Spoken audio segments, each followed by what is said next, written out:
Akses Jalan Nasional Bitang Minet putus total di Pinasungkulan, warga tuntut tanggung jawab perusahaan. Bitung 8 Juni tahun 2026, akses vital yang menghubungkan kota Bitung dan Kabupaten Minahasa Utara, tepatnya ruas Jalan Nasional Pinasungkulan Rinandren, dilaporkan putus total sejak Minggu 7 Juni tahun 2026. Warga desak pertanggungjawaban perusahaan. Di tengah situasi darurat ini, ketegangan muncul di lokasi kejadian. Sejumlah warga setempat secara tegas menuntut pertanggungjawaban dari pihak perusahaan tambang emas yang beroperasi di wilayah tersebut. Selain masyarakat Pinasungkulan menuntut perbaikan jalan nasional dilakukan secepatnya, masyarakat juga menuntut kepada BPJN memberikan sanksi yang tegas kepada PT MSM TTN dan Arki Indonesia berupa denda dan teguran keras sesuai Undang-Undang Nomor 2 Tahun ke-2022. Warga menekankan bahwa jalan yang ambruk merupakan akses umum yang telah digunakan masyarakat jauh sebelum perusahaan tambang masuk ke kawasan tersebut. Karena diduga perusahaan telah merencanakan jalan ini harus longsor karena akan dilakukan pelebaran payet Araren UTK, mengambil emas di perut bumi di Pinasungkulan. Terdapat dugaan kuat dari warga bahwa aktivitas peledakan blasting yang dilakukan, perusahaan menjadi pemicu utama kerusakan jalan. Sementara itu, pihak kelurahan menyatakan bahwa curah hujan tinggi yang terjadi belakangan ini memperparah kondisi jalan yang diketahui memang sudah mengalami keretakan sejak bulan lalu.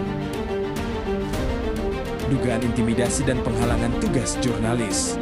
Upaya untuk mendapatkan informasi mendalam terkait insiden ini menemui kendala serius. Pada Senin 8 Juni tahun 2026, jam 16:21 WITA, sejumlah awak media yang mendatangi lokasi untuk melakukan investigasi justru dilarang masuk oleh aparat keamanan.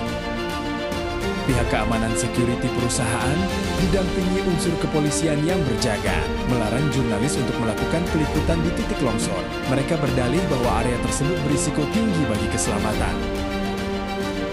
Namun, tindakan pelarangan ini memicu kecaman karena dinilai sebagai bentuk penghalangan terhadap tugas jurnalistik. Sesuai dengan Undang-Undang Nomor 40 Tahun 1999 tentang pers, menghalangi kerja wartawan dalam mencari, memperoleh, dan menyebarluaskan gagasan dan informasi dapat dikategorikan sebagai pelanggaran hukum.